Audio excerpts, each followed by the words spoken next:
டேய் மச்சி ஆரம்பிக்கவா? பேசுடா. ஹலோ நண்பா, எல்லாரும் எப்படி இருக்கீங்க? நல்லா இருக்கீங்களா?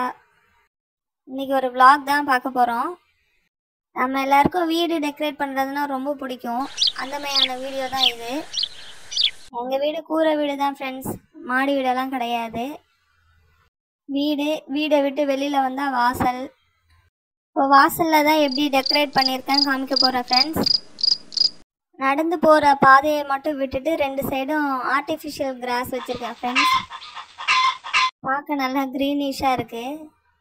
இதோ இங்கே தான் பாட்டி டெய்லி வாசலை பெருக்கிட்டு கோலம் போடுவாங்க. இப்போ அவங்க ஊருக்கு போனதுனால கோலம் எதுவும் போடலை.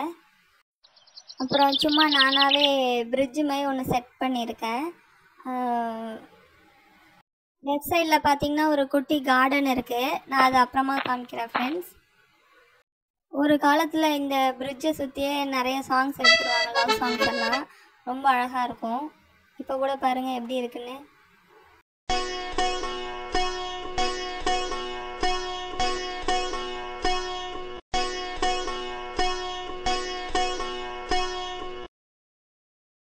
கூரை வீடோ மாடி வீடோ அது நமக்கு பிடிச்ச மாதிரி இருந்தால் அது ஒரு தனி சந்தோஷம்தான் ஃப்ரெண்ட்ஸ்.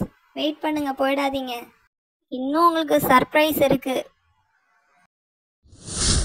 இங்கே பார்த்தீங்களா, குரோட்டன்ஸ் அழகு செடியெல்லாம் வாங்கி வச்சுருக்கேன் நான்.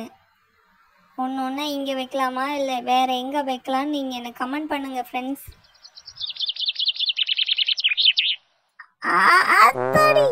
அப்பா கீழே விழுறதா வழக்கம் தான் ஃப்ரெண்ட்ஸ். தள்ளு தள்ளு தள்ளு தள்ளுடா தள்ளு. இது ரெண்டும் ஒரே செடி தான். இப்போ வேறு செடி எடுத்துகிட்டு வரேன்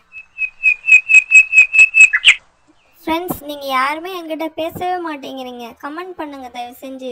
அடுத்தது என்ன பண்ணலான்னு எனக்கு கமெண்ட் பண்ணுங்கள். பிடிச்சிருந்துச்சுன்னா லைக் பண்ணுங்கள் ஃப்ரெண்ட்ஸ்.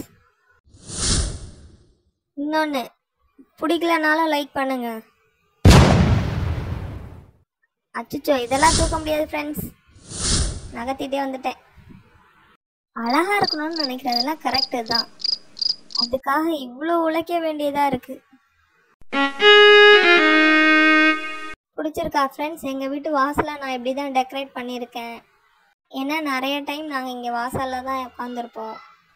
நிறைய டைம் இங்கே தான் உட்காந்து சாப்பிடுவோம் எல்லோரும் சேர்ந்து. சின்ன வயசில் அம்மா அப்பா பாட்டி தாத்தா எல்லோரும் இருக்கும்போது எல்லோரும் உருண்டை சோறு பிடிச்சி தருவாங்க. சூப்பராக இருக்கும் ஃப்ரெண்ட்ஸ். நிலா சோறு, உருண்டை சோறு எல்லாமே மறந்து போச்சு ஃப்ரெண்ட்ஸ். காலமும் மாறி போச்சு. உங்களுக்கு ஏதாவது ஞாபகம் வந்தால் எனக்கு கமெண்ட் பண்ணுங்கள். அப்புறம் லைக் பண்ணுங்கள், ஷேர் பண்ணுங்கள், மறக்காமல் சப்ஸ்கிரைப் பண்ணி எனக்கு சப்போர்ட் பண்ணுங்கள் ஃப்ரெண்ட்ஸ். பாய்.